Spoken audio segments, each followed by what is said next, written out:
Hello, everyone, and welcome here to Risen Esports' Premade Dominate League. My name is K-Tad. Joining me on the desk is going to be Tame, and here we go right into Champ Select. We go. How you feeling, Tame? I'm feeling good. Banning Timo, first ban, very spicy coming out of Bodkill's buddies. Like, that's a power move right there. You get rid of the little rat, you're feeling confident. Yep, I opting for some mean, more meta pick or meta bans here.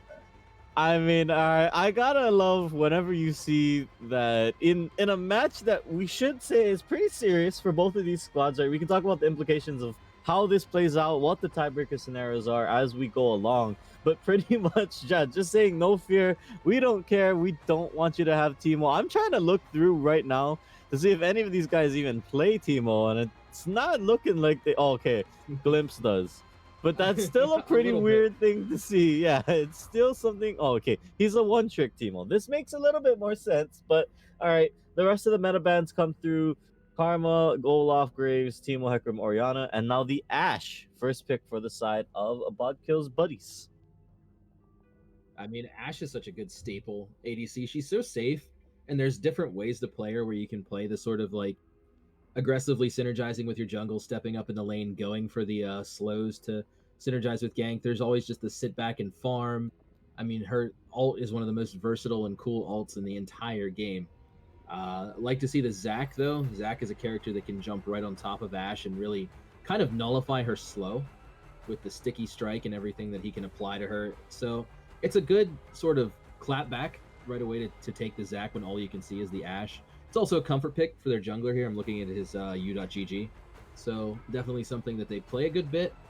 And I like to see the Lucian here as well. Lucian can go pretty much anywhere in the game. Lucian's one of the best, most disputed champions in the game right now. Can play mid ADC or top. I'm guessing it's probably going to go mid. That's where his play rate is much higher mid right now than any other lane. Yeah, and then when we take a look at that, right, that does signal it's a very all-in type of composition, right? Zac goes in, Lucian is there for the follow-up. You can get a lot of hurt down very quickly. But I think on the assumption that is, if it is a Lucian mid, I do like the Veigar pick into this, right? Because a lot of mages, a lot of control mages, they do have sometimes a hard time playing up against a Lucian in the mid lane, right? That marksman 80 carry in the mid lane does give you a lot of pressure. It does have a lot of lane bully potential. But because of the fact that Lucian's such a low range champion, right? Veigar just throws down the rage cage and says, "All right, get out of this one." And Lucian really has nowhere to go. He can't be as aggressive. He has to play back a little bit. You have to respect the event horizon every single time it's up. Definitely. And I mean, to just further iterate on that point, I mean, Veigar has a lot of room for messing up as well. His ult is a massive burst of damage, the primordial burst, and it is a point and click ability. And even if he feels like he's getting engaged on, you just throw down the event horizon, walk away, everything's chill. You have it back in about 8 seconds with a standard build. It lasts 2.5. Uh, I like the Vlad here, which again is making me think that Lucian probably will go mid. But you're right, that's a tough matchup for Lucian to really get any aggression on the Veigar. Obviously, you start with your Q, you take your E, which is Event Horizon level 2, and then Lucian has very little ability to engage onto you and really abuse that early aggression. He's got the poke advantage, though. I will say that. So it's definitely a skill matchup, but one I'd say leans towards Veigar. PK locking in the Ornn. I feel bad for PK. He's the man. He's the undisputed world champion, super top. Being relegated to Ornn must just feel bad. Relegated. Yeah, I mean, well, to be fair, the guy's been playing it a good amount this season, right? He has got some games on it. He has been kind of getting his Ornn practice in. Ornn can be a very fun champ. You know what I mean? Fills every single role in the game, right? In terms of he's a not a marksman. He's a bruiser, top mage, burst assassin, all the crazy things that came out from that tweet, right? But it does have a hard time because I do like that. Yep, Connor picks into that, right? When you see the Orin, Vlad has a pretty easy time against that. All he has to do is just sit back, farm it up a little bit. Orin shouldn't really have a lot of kill pressure onto the Vladimir, and so far it kind of feels like it's been a counter pick from both sides, in the term of yep, got some of the stuff they wanted, and BKB is getting the same stuff. Absolutely. I do feel like, though, from what we've seen so far out of this draft, the BKB has a little bit more cohesion in there. They have a lot of engage and disengage. I mean, all three of the champions that they've shown us so far are capable of either starting, delaying, or ending a fight. And the same is now to be said if they do lock in this Thresh here, who is one of the best engagers in the game. A little bit of a weird lane versus the Leona, but I think they're going. It looks like BKB to me is going more for like the post laning team fight, super wombo, we fight on our terms draft, and it looks pretty good so far. But Yeps doesn't look bad either. It just looks more like they're looking for a pick, or looking for aggressive Zac and Leona engages instead of having just a sort of wombo-y team comp. And as I say that, they lock the Kha'Zix, which isn't kind of what I was expecting. Interesting. Yeah, I was gonna say it's absolutely not what I was expecting. I was expecting either a support DPS jungler there, or just something that would suit them with more engaged than that. Not that it's a Yeah, I bad mean, pick. I mean, if it snowballs, he's got some stuff he can eat. Kha'Zix is pretty good at eating a Lucian. If he can get if Ornn can get Vlad's puddle out early, that's a good one. And Ziggs is basically a free kill for Kha'Zix in a lot of cases. So there's definitely a lot of opportunity here for a snowball on the Kha'Zix. Just a little bit fundamentally odd.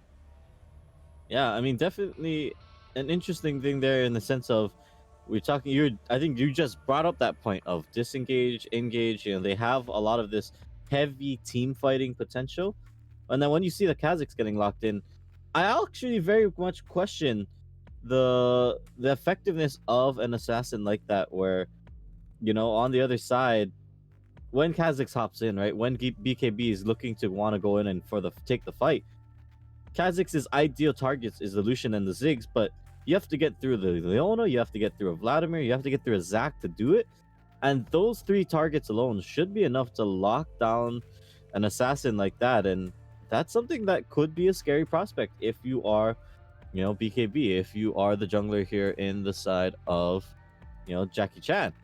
Because you hop in, you get insta stunned, you get insta CC locked down. You are a very squishy bug. You will probably get splatted once you hop. But let's flip the script and talk about the other side, though, too. Say, you have Kha'Zix ready in the bush in mid lane, and all of a sudden you have a Veigar flash forward event horizon. That's basically a guaranteed kill for the Kha'Zix there. So there is a lot of snowball potential, but it's really, really sitting on the early game there, more than like you were saying, how they have a more of a disadvantage with their jungle in the team fight scenario. Yeah, I mean, definitely speaking. So it does give you gank potential. It does give you the skirmish potential. I agree with you on that one. Want to see what else, how they play this one out, because strong side. I am looking at this here. The Thresh into the Thresh Ashe has playmaking potential, sure, but you are also potentially up against the Leona Ziggs. Now, if this is a Ziggs bot, I think we can safely say won the draft. But if this is a Ziggs mid, then I think this becomes a very different scenario, depending where they put their champions. Well, I mean, someone in the chat has pointed out, and I love that they did mention this here, that Ziggs is actually sort of one of Veigar's natural counters. He outranges him, he can zone him off of farm. And if Veigar steps up to throw an event horizon, he's taking half of his health bar or getting pushed away by the satchel charge. So I mean, it's not the worst idea. Although the Lucian Leona lane, I'm not sure how I feel about it going against Ashe Thresh. It would definitely be, you get range diffed early in the game, so you're thinking about that. But it's going to be interesting here to see where Yep puts their players, because they do have a lot of flexibility. I mean, we could honestly even see Lucian top, Vlad mid, Ziggs Leona bottom. They have the flex.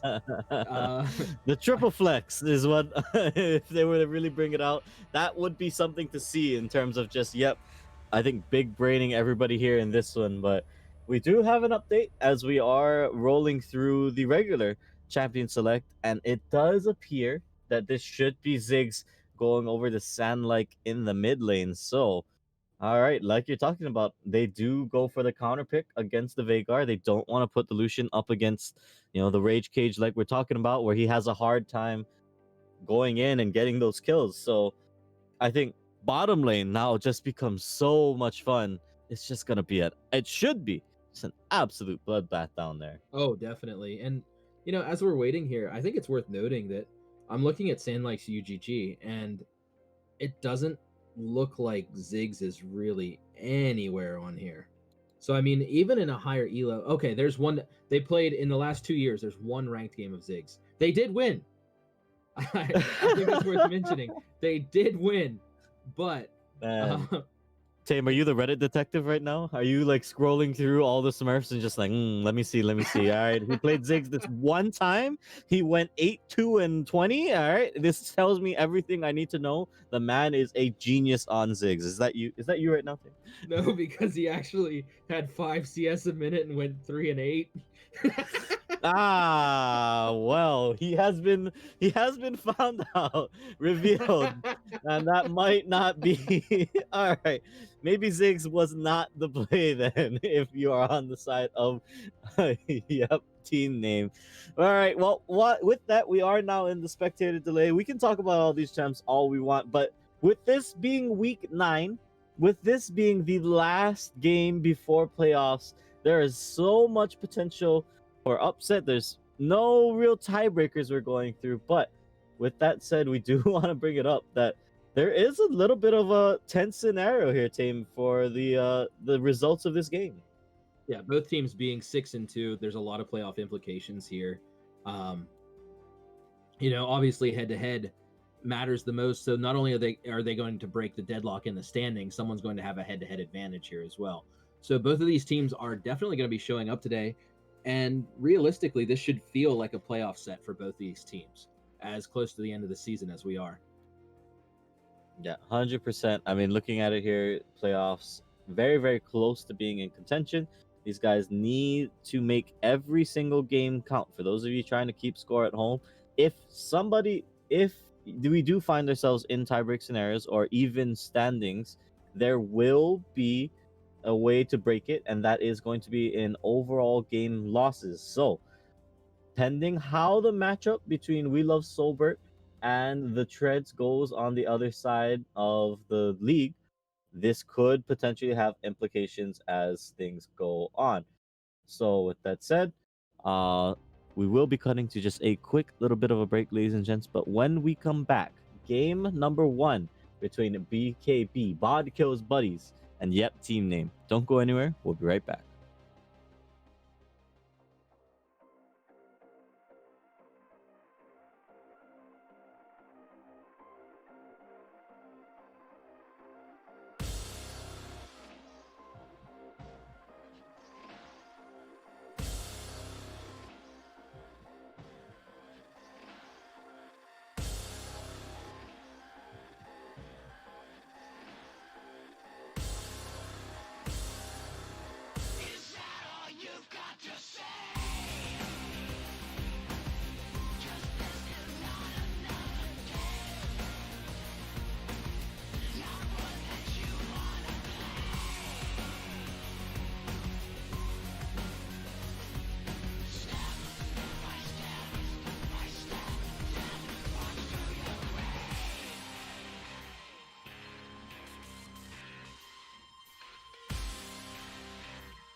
All right, welcome back here, ladies and gentlemen. Between game one of Bodkill's buddies going up against Yep Team Name. Once again, my name is K-Tad. Joining me on the desk is going to be Tame. And all right, the Ziggs is I don't think you like the Ziggs in this guy's hands anymore, do you, Tame?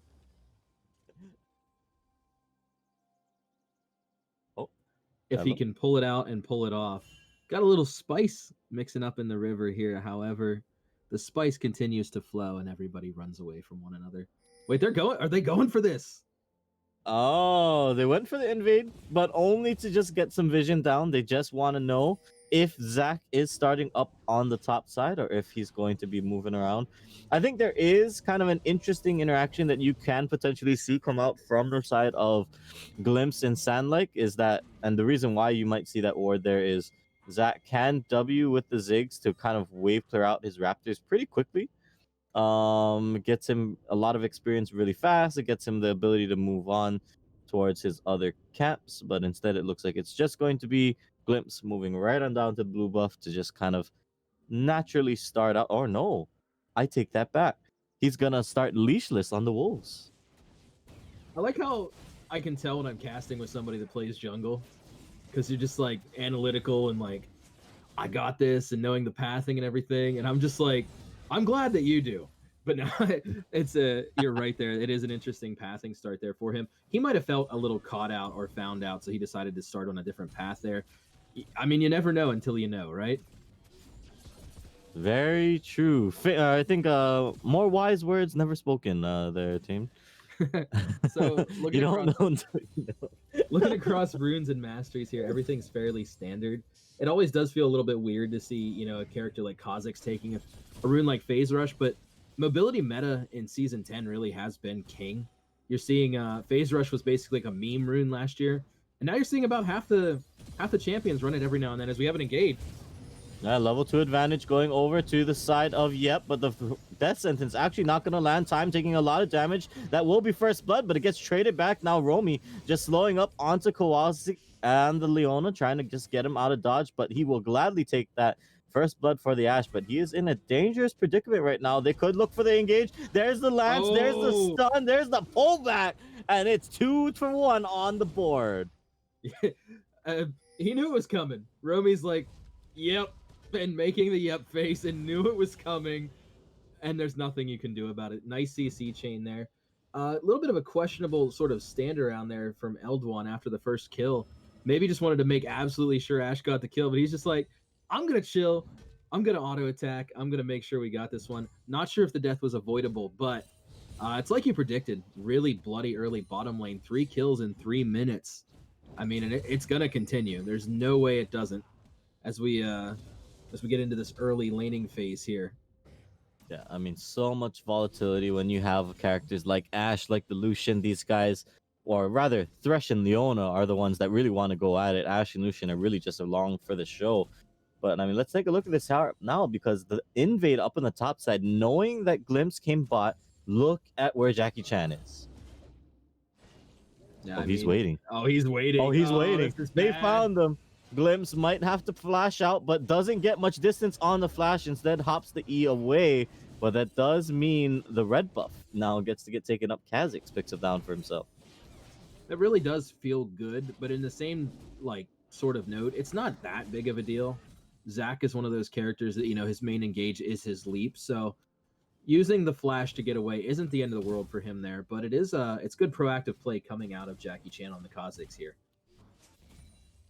Yeah, I mean, proactive play gives him the positioning. He already had secured the Scuttle Crab, and now taking a look at it, it gives him such a farm advantage. He not only gets to take the red, but the Krugs as well.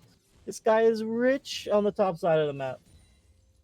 And worth noting as I look across the map here, we see Veigar, Bodkill, is already 27 stacks at 4 minutes, so he's doing pretty good. Couple more minutes, he's going to have himself a blasting wand worth of AP, so he's already stacked himself up almost 600 gold worth of ability power. It's always feeling good if you can hit, around 100 by 10. You're vibing as Veigar. He's got the big chill up in the mid lane right now, looking for that. Yeah, I do agree. Anytime you have a scaled infinity champion, whether that's Veigar, whether that's Senna, it always does feel a little bit nice as instead the lance goes in. Death sentence will land onto Leona, but here we go. Zac also around the backside. They got the slow. The tether is not going to be enough, but it will get the kill. And so a gank out of nowhere, pretty much, as Zac just comes flying off the top rope, but it gets them the kill, gets them the drag. Yeah, I was gonna say that should allow them just to easily secure the dragon. And it was an interesting interaction there. Eldwan was like hooking as Zac was jumping in, and I believe he ended up grabbing the Leona there rather than the Zac. Because Leona was directly on top of his body. So then it kind of messes up your flay and everything too. It's just an unfortunate situation there. Like you said, gank out of nowhere. First dragon being an ocean has to feel good for, you know, characters like Vlad, characters like Zac too, early in the game where they're looking to regen up. And honestly, even as Zig, you'll take Ziggs will take that too. Oh yeah, PKR in the top lane was just like, really, guys? This guy already heals enough as is. You want to give him a free ocean drink is on top of it, makes his life a living nightmare up in that top side. But you know, worth noting because he is an Ornn. He gets to just build his items pretty much for free up in the top side. Bombonian, something we didn't get to talk about just yet, started with a call. So just really leaning into the idea of this is a lane I don't care about, and I'm just gonna do my thing up here. Yeah, I mean, he's over 50 CS at 6 minutes, so he's on track to finish the call right around 10, which is actually a pretty good finish. Ooh. Jackie Chan does have flash, but instead goes right onto Sand, like hops him back over. Event Horizon goes down, gets a double stun. That could be the ult kill. There it is. Execution. Yeah. Sand like flashes out, but it was already too late. And that's a kill in the mid lane. Feels so bad. The primordial burst is like a deadly homing missile. It doesn't even matter if you finish a teleport. That thing will follow you the whole way back home, baby. And we are seeing the game pretty much dead even here, though. Only 200 gold separates these teams. Not even the difference of the kill.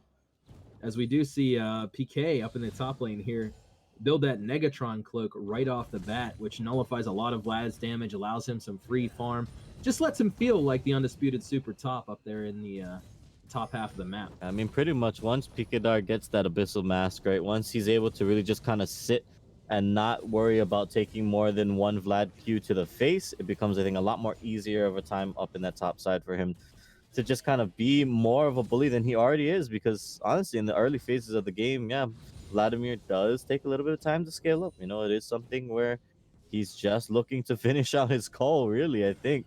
Yeah. But... oh, yeah, he's totally just vibing right now. Like, he's not interested in this. This is a video game. He's interested in this as a concept. The concept of farming. He's not playing League of Legends. He's playing Farming Simulator up there. Lance goes out in the jungle. They're looking to try and get a pick down onto Jackie Chan. But because it gets spotted out, the three-man roaming death squad not going to be able to do much more else from it. They get pushed in. They do try to establish some vision. But with the pink wards set up by the side of BKB, it does mean that the deep warding in does get negated. But look at that. The river control from the side of Yep. So many pinks. Definitely. I mean, it's worth it in the long run. But in the short term, it does feel kind of bad to have a roam that isn't fruitful like that, because they missed almost an entire wave. They gave up the little CS advantage that they had already established. So, I mean, Romy just getting down there to hang out and farm is feels good for the Ashe right here. Ooh. Yeah, definitely feels good. That is what the brittle hitting will look like. But we see once again Glimpse doing what he wanted to do, even from level 2. He does have the blast cone over, and they do have a pink, so that means he gets to go right on in. Stun is there. Flash out from Elduan. They're trying to flash back around. Culling will pick up the kill as Time gets that one. It's another successful gank, and the exchange of flash off of the Thresh is what takes him down. Yeah, it's it always feels bad when you just ready up your flash and get caught anyway. I think the only thing they could have done better was maybe flash laterally instead of directly. Maybe flash downwards and not get hit by the sticky strike from the Zac there. It's but I mean, either way, we're past it now. There's a death and now a 1200 gold advantage coming out for Yep. Yeah, I mean, really, it does end up being a thing that does pay off some dividends. It's once again, though, Glimpse on the bot side gets a gank, and Jackie Chan on the top side gets a red buff. So I don't know. I think you take that trade if you are on the side of, yep, they are happy to start getting these kills onto their Lucian. 3-1-0 on the map. He's got his Essence Reaver finished already, so this guy does do a good chunk of damage, and he's got 20% CDR on top of it all. Yeah, I was gonna say he's pretty massive right now. Decent CS on top of 3 kills will get you that ER right around 10 minutes. And we look towards the mid lane again here. Bodkill up to 97 stacks now. So they both have sort of a threat on the team right now. We have Time on the Lucian and Bodkill on the Veigar. Both of them would be your biggest members. You know, over 100 CS and a kill on the Veigar already here at just shy of 11 minutes. Yeah, definitely mid lane looking like another advantage. That is why we are seeing the gold lead relatively close. There goes the hop forward. Event Horizon lands, and that will stop effectively the gank. But TP is coming down from the Ornn. Pikidar wants to come into the mid lane right now, but with the dragon getting picked up as well. And actually, here we go. Enchanted Crystal will land. Death Sentence gets up. Boxes down. They're trying to get onto roaming, but instead the Solar Flare going to come around. And that's Time picking up the first trade. Now, can they finish out Kowalski? Yes, they will. Here comes the Ziggs bomb. It's going to drop around the side. Not going to mean too much outside of that. But now the Ornhorn comes through looking for the knockup. He just goes bowling for a Lucian. As now the Event Horizon also comes in through it all. He gets stunned up. There's the damage. Glimpse going to get popped up into the Bloblets. But it's an overall trade, an overall win for the side of Bodkill's buddies. They pick up 4, and that means they get to walk out of this one very happy with the gold lead. Woo! I mean, picking up the Drake and then just showcasing the power of the tank, mage, support, bruiser, assassin, fighter, DPS, burst mage, Ornn on the back end of that fight there, just really showing the dominance of that character and how many skills and utilities he can bring to a team fight there. Clapping the Lucian with the Ornhorn and then just going on to pick up 2 assists after that. That was a big momentum swing there in the favor of Bodkill's buddies. Yeah, I mean, absolutely huge fight, and really one that kind of comes out of nowhere. As actually we see Event Horizon goes down. Bodkill wants to get some damage out onto Kowalski, but instead doesn't get anything else from it. Gets forced back around the side and has to move up. But with the Leona being spotted out in the mid, this could be trouble for Time. He has to try and get out. That sentence could go out. The arrow will land. Cleanse immediately gets used. And that means Time gets to walk it out from this one. Yeah, but I mean, that is an essential cooldown from the Lucian because he relies on being able to dash and have that cleanse as sort of almost like a personal QSS. And now he doesn't have that. So they're free to engage. So I wouldn't say it's not. It was probably worth it to use the arrow there, just regardless of the outcome. Yeah. I mean, really, it does look like it ends up making a difference as there's the slow, there's the damage. This is what you're talking about. Bodkill picks up the solo kill with the assist from Jackie Chan. Sandlike didn't know what hit him. The Super Soaker doing work right now. And you have to be aware of when a Veigar player has that because that's what they're looking for every time. That is the very standard combo there. And as Ziggs, you're looking to take advantage of your range. So if you have Ludens up as Ziggs and you throw a Q and then an E, you can basically clear the whole wave. So that's what you want to do. You just want to walk around until you have your Ludens stacked to 100 and just wave clear.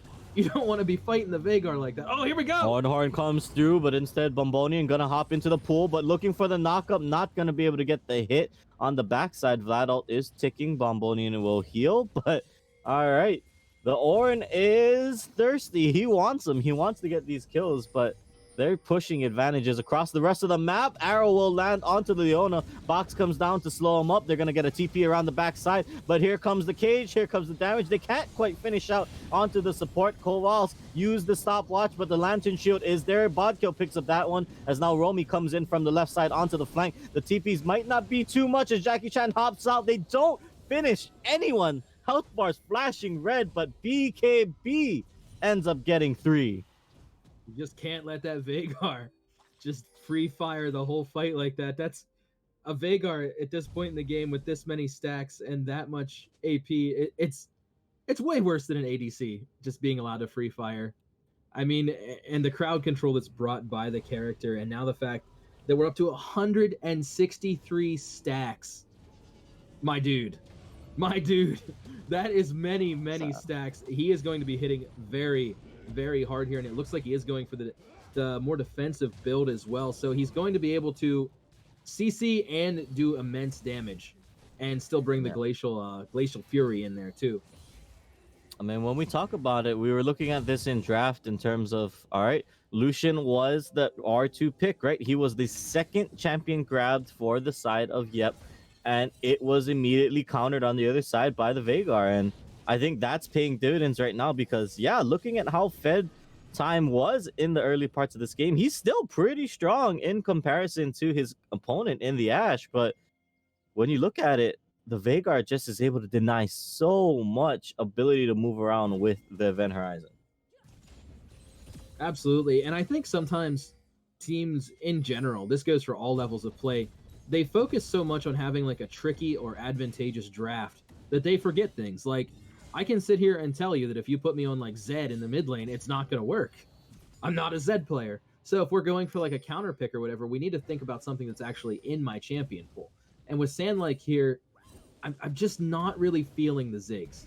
Like, his farming is really, really great, but like the ult timings and just the general zoning that he's been accomplishing so far, not so great as we do have it engaged. Oh, Solar Flare goes down. Here comes the Zac on the backside. Can they front to back it? Ornhorn goes through, but everyone's just getting knocked up like a bouncy house. And Channing Cristero comes on to the left side onto Bomboni, and they're looking for the kill onto the Vlad. They will get it. Flashback over. Can they get out? It's a 3-for-2 right now, but the rest of the BKB trying to get out. They're trying to retreat. Romy just gonna lifesteal up off the Krugs, but it's a great turnaround fight. And when Lucian actually comes right on in, Romy, what are you doing? Wait, the turret!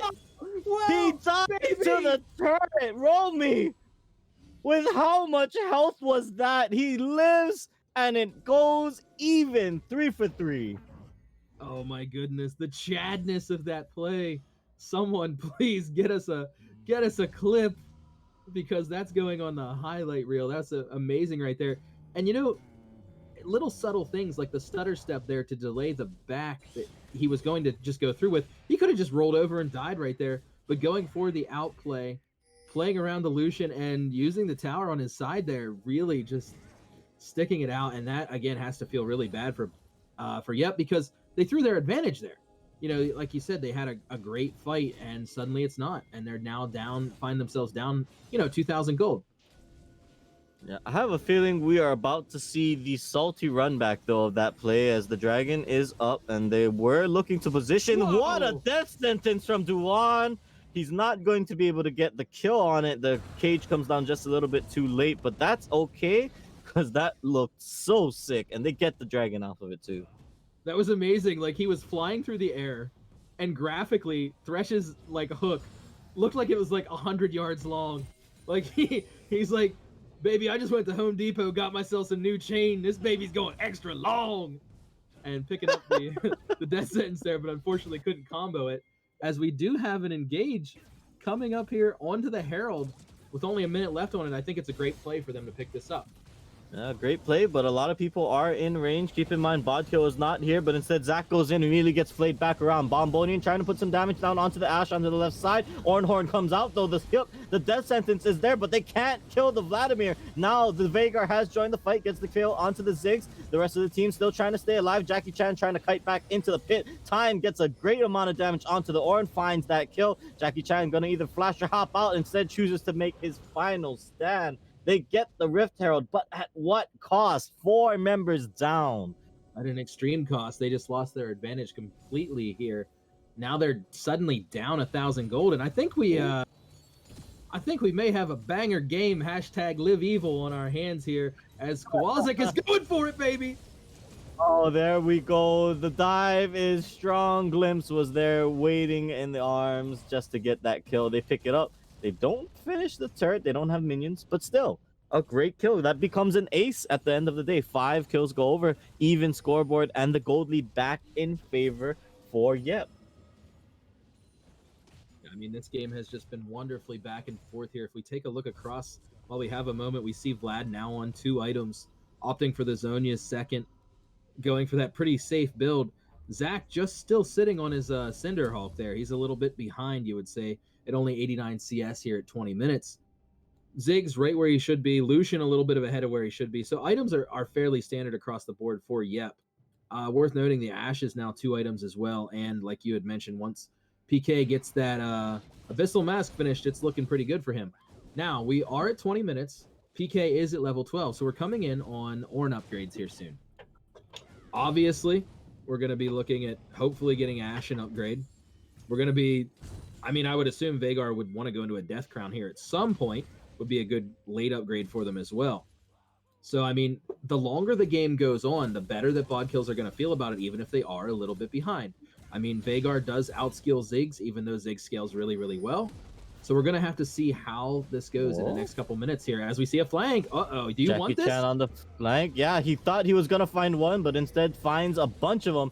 As now he's going to just hop around, but here it goes. The engage comes through. They're trying to go down onto time, but they can't quite kill Lucian just yet. Box goes out. They're going to flay Leona right on into it, but they found the kill onto the Lucian. That is huge. Now, can they kill the Vladimir? Zach gets popped into the passive. Sandlike just trying to escape with his life, but look at the Vladimir. Double kill. Make it a triple. He might try to chase this down for the Quadra with all of the health bars blinking so low. Jackie Chan could just do the hop play, but he's got to find somebody first. Instead, Jackie Chan goes over, looking like he wants to get the first execute, but doesn't have enough damage. Hop goes forward, not enough, and it's an ace for Yep. Feeding himself to the Leona, though, is probably the best thing he could have done there. That's one of those things where it's like, you're looking at those YouTube highlight reels, and you're like, man, if I was Faker, I'd kill all 4 of them right now. But you're not, and you're dead to a Leona. What are you, the grizzled 80-year veteran of League of Legends? Just yes, the YouTube boomer. Man, I've analyzed this game 74 times today. I mean, honestly, let's just think about that. That man was ready to play Chinese checkers, or not Chinese checkers. He was ready to play regular checkers, right? He was ready to just go hop, king me, right? Like that guy was looking. He wanted it. You saw it. You saw it in his eyes. Oh, he wanted it. Yeah, absolutely. He was scared of the Vlad. Thought he had the Zac or at least the passive. Then hopped to the Leona, and then you're eating some lasagna because there'd be entrails all over the battle map, and they kind of look like lasagna in my opinion. Anyway, that was a bad analogy. Let's keep going. Are you hungry, Tane? I might be. Have you had lunch yet? I'm good, actually. I had a late lunch. I had bacon. I had French toast. It was breakfast, lunch, brunch. Okay, well, it looked like the side of BKB, they were a little hungry. They're a little thirsty too. The Rift Herald has been summoned, but with Vladimir in the bottom lane, they're looking like they want to make this as their play to go in, or at least buy them some space to get vision control around the dragon. They push it out, and now they regroup.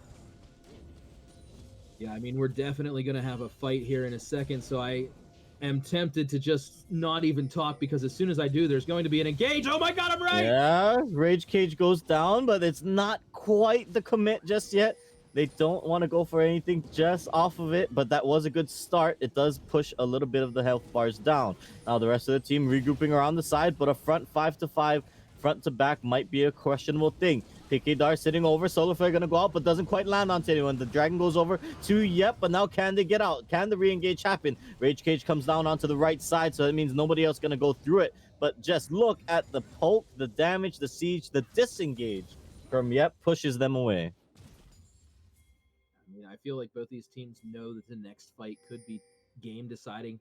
2 Drakes to 2, only a couple thousand gold separating these teams, only a couple towers. No real set in stone advantage has been set by either team here. And again, gotta mention PK with those Ornn upgrades coming in soon. However, he's still at level 12. He's been following the team. He hasn't been side laning or splitting at all. We're now to the point where Vlad has 3 items plus. So you can't really set the Ornn in the side lane right here, because even with all the MR, even with the Infernal Mask, we're talking like 10% of his health from 1 empowered Q out of that Vlad. So it's no longer a good matchup for him. But you need it so bad. He just hit level 13. Yeah, just got 13, got his ornaments in his own pocket. The Forge Fire Cape along with the, I don't even know, the Abyssal Mask, the Howling Mask, I think it's called, on the Ornn upgrade. Infernal Mask, something along those lines. He's a very, very tanky boy now. He can be a very strong front line, but on the other side, I mean, as we've seen it, Romy has to flash out. Okay, doesn't go down. Like I'm saying, finishing my thought. You know, PKDar is a big, beefy boy, but can he beef up long enough for them to keep the DPS alive? Romy and Bodkill having a little bit of trouble getting onto the Vladimirs. That's a beautiful Oh. death sentence. Kowalczyk wants to go in, but instead Zach gets stopped by the Event Horizon. Now the rest of the team fight is coming down. Double TP across, but they do stun up onto Bombonian. Here comes the death sentence, the knockup. Bombonian has to pop into the Zonias, but there is a stun just waiting for him on the other side. Great Oh, boss tragic. down. Vladimir is gone. That's a shutdown. It's a 1-for-1, but it's a jungler for a top lane. But it doesn't really allow them to start the Baron here. No smite against a Zac, who is notorious for being able to do flyby Baron steals, is basically asking for doom. I mean, you don't want to start the Baron here in any scenario. Zac can just go to the back of the pit, hop right across, and do a drive-by smite. So it's nothing you really even want to be involved in. It's not even a risk for the Zac player to do it. You know, Tim, I'll be honest with you. In all the years that I've been casting, I don't think I've ever seen somebody successfully complete the drive-by smite. As much Really? as I've wanted to. Yeah, I've never actually seen a drive-by smite happen on a Baron, you know? A Like, lot of it hitches on vision. So, like, if he's got a mm, control ward in there, he can see the Baron and click on it more easily. Otherwise, you're hopping across the pit and you have a very, very brief window of vision as you're jumping. So the vision makes the magic happen. I've actually seen it several times, especially back in ye old days of Champions League, back when we were repping ah. D-Rose up here in Risen Esports. Hit him with the flashbacks, huh? I see, but all right. Let's take stock of this though, because like you're saying, there is a lot of late game team fighting potential from both sides. The ornaments are gonna start coming through as the levels tick by, but let's take a look at that other side because Bombonian, this man almost has his hat and he is looking oh so scary. Yeah, I mean, we're to the point now where Vlad landing an E on your team is basically half your team's health bars. You have to keep him away. You have to keep him out, but it's so hard with that puddle. It's so hard with that Hextech Proto Belt. And it's just so difficult to keep him off of your carries like Bodkill and everything. Chad is telling me that PK is looking for a Penta in the next fight. So I am also looking for PK's Penta in the next fight. I think Wow. they're going to have to wait for Yep to make a mistake if Bodkill's buddies want to win a fight here. There's so much scaling and just so much advantage with that Vlad right now. And Ziggs creates such, even though he's 0-4, he's 0-4-9. He's at this point, 2.5 items. He creates a lot of space for his team. He can also counter disengage when they come in, with the Event Horizon. He can throw down the Satchel Charge and blow them away, giving Vlad an opportunity to get in. It's very precarious for both teams right now. I thought the last fight would decide the game. It didn't. This game is still on a razor's edge. Next Drake spawning here very, very shortly. We're looking at it here in just a few seconds. Still so much on the table right now. Nobody has, nobody's given it up just yet.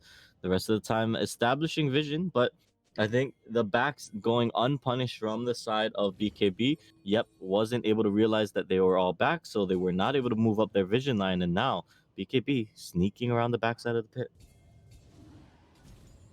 We're going to have to see here if they opt for the fight, which obviously nobody will be on soul point here. So it's not do or die, but we're so late into this game now. It feels like we're 50 minutes in here at only 28. Anything could happen in this next fight. It comes down to your focus, your vision is a big one here. And right now, look at that. They see BKB coming in. They have a great vision advantage. They're feeling good about pulling this Drake out and starting right now.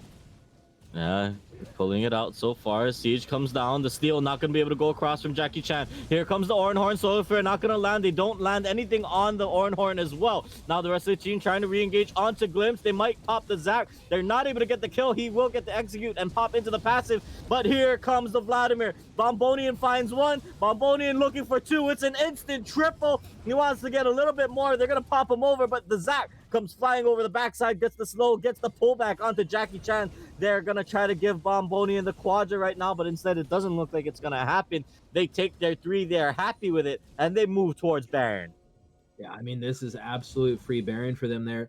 And it becomes at this point, like, what can we even do to stop the Vlad? He just flashes in and pops his belt and instantly has a triple kill. You're just like, getting your keyboard there and you're just rolling your hand across it, just like, whatever button, doesn't matter. We're being told that PK is lagging. I'm doubtful. I have never heard of a world champion lagging in the video games. So we're gonna have to see what the real reason for the pause is here. You telling me PK is playing so like from inside the server, and that's why Yes, he just never lags. He's literally -1 ping. Is that what you're? Or is that what you're yes. trying to tell me? Everybody actually attributes top die to impact, but it was actually PK. It was MPK Act that made that meme to begin with. I see. Well, thank you, ladies and gentlemen, for tuning in to History Lessons with Tame, as he walks you through the many facets of Risen League of Legends. But I mean, let's talk about that last fight, because we were looking at it. Bombonian backs to finish the death cap, and then oh my god, just has his way with everyone on BKB. Yeah, I mean, it's so difficult to just stop what they have rolling at this point. And we're to the point where I'd mentioned before, but it's so true that Ziggs is now online. And even in that fight, you saw down in the tri-bush where Ziggs was able to just zone off with the satchel charge and the minefield. And even as just sort of like a supportive mid laner right now, he's actually doing his job. He's knowing where his carries are. He's choosing to feed those carries. And even though it's obviously not his best champion, Sandlike deserves props here for actually playing the role of a supportive mid laner very, very well. As we do see, pick up the Baron here as they're on soul point as well. At this point, it just becomes, I would say, a 1-4 or just a run it down mid scenario for them here, where BKB has a Hail Mary scenario for a fight here, maybe a great death sentence, maybe a great Ash Arrow. They can't really do too much with the Veigar right now because Vlad can just slide under the event horizon. You need a more concrete pick than hoping someone gets caught in the baby cage. Yeah. And that is what you're looking for. You need that big AoE stun. You need to get value out of that spell, because that is such a high impact thing.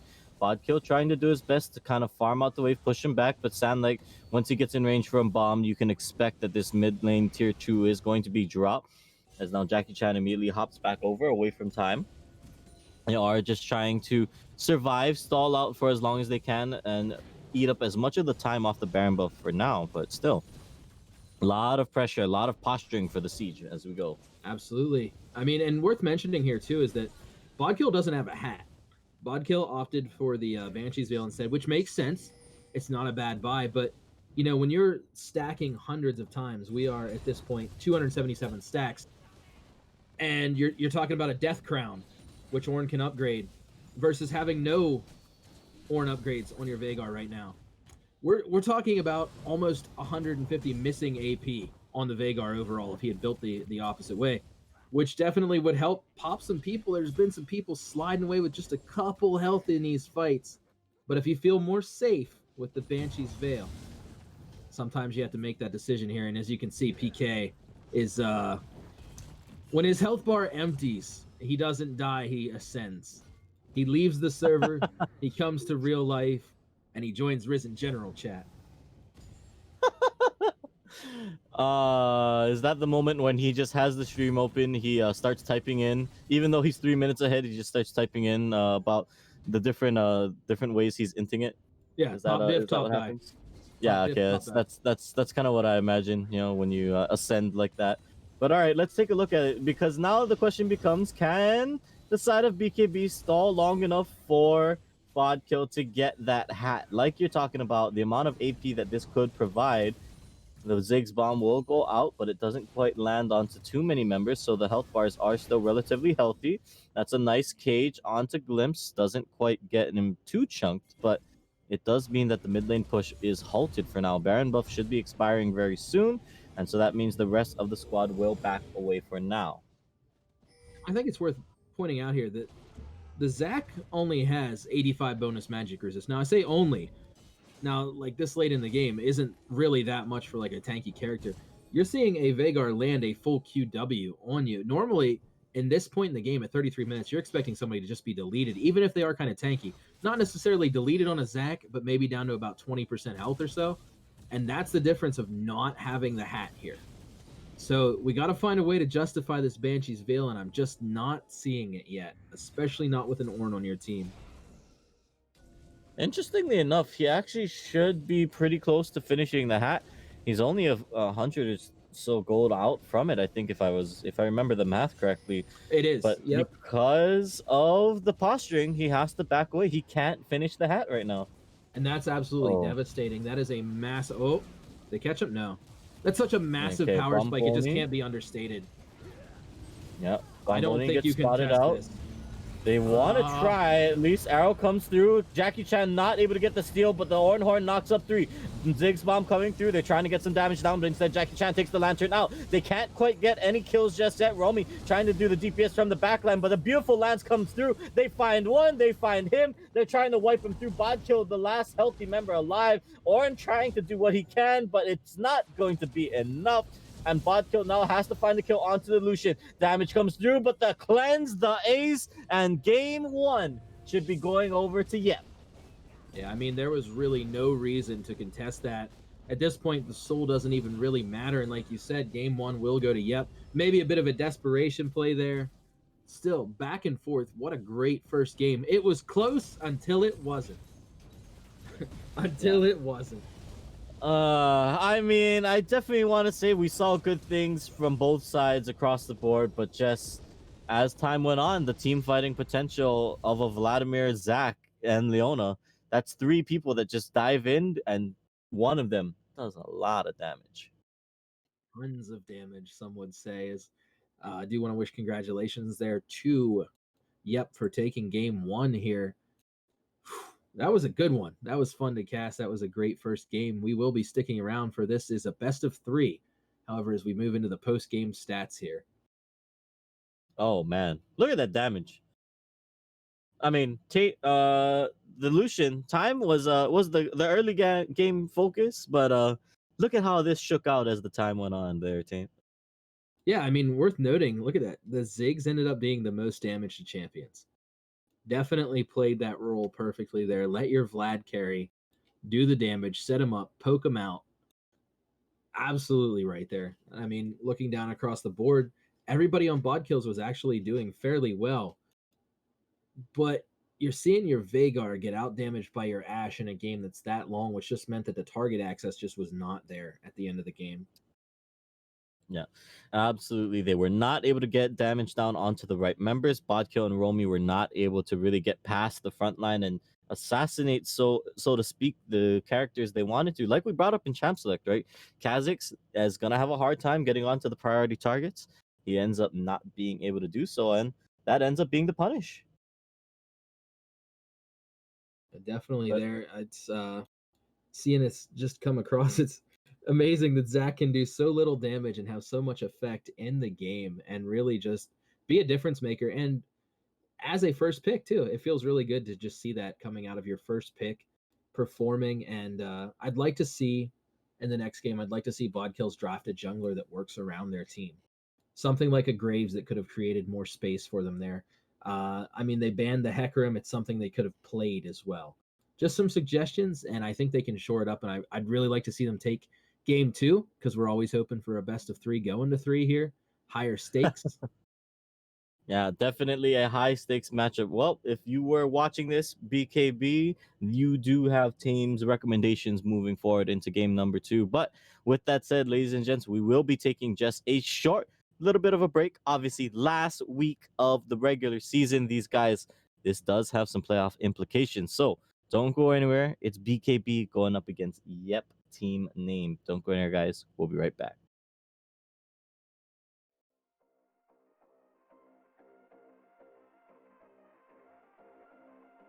That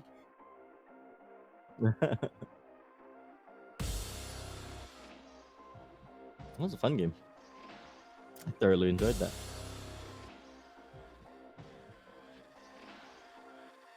No Vladimir. Okay, I'm gonna go get a drink. I will be right back. We have like at least 2 minutes, right? 2 or 3 minutes. Yeah, I'll be right back. Oh, gay. I'll wait for that.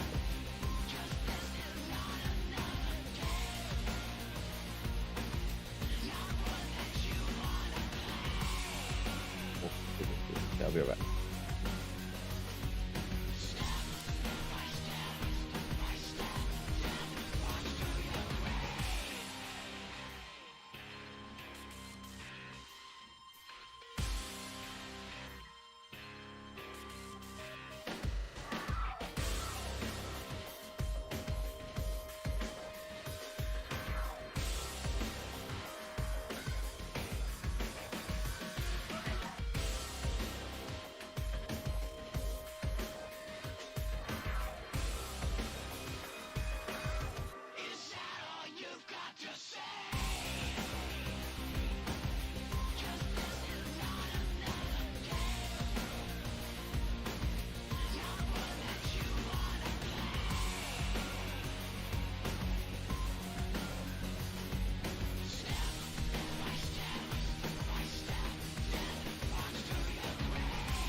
Alright, I'm back.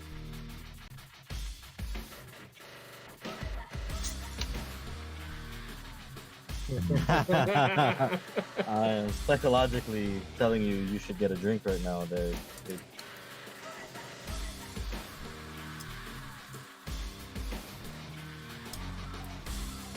I wonder if you're able to hear the crackling of the ice as it's coming.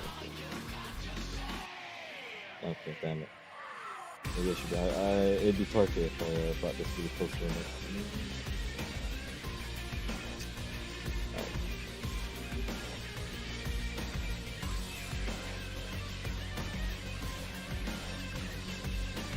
Dear Lord, team.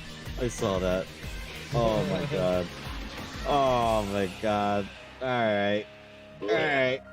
Alright. Alright. I'm gonna head out. He's left the booth. Where's the SpongeBob meme? I'm out.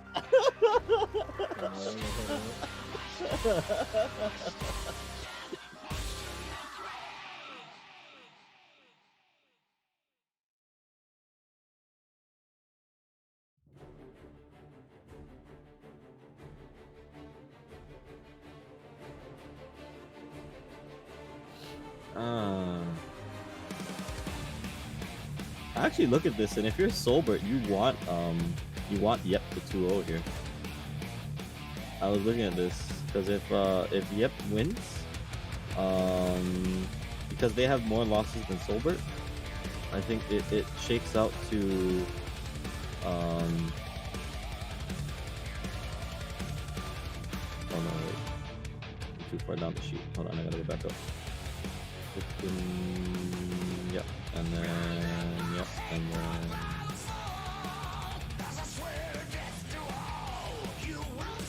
it's something like Solbert gets a higher seed, I think.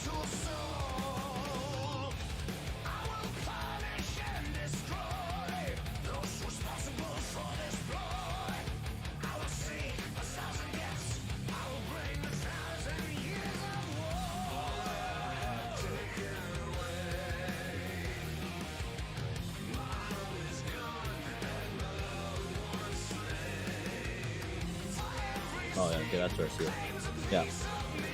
Solbert wants Yep to win here, because then that means they, as long as they beat CT, Yeah. then they nah. I think we're good to help that game. We go talked ahead and a get bit. that. Yeah.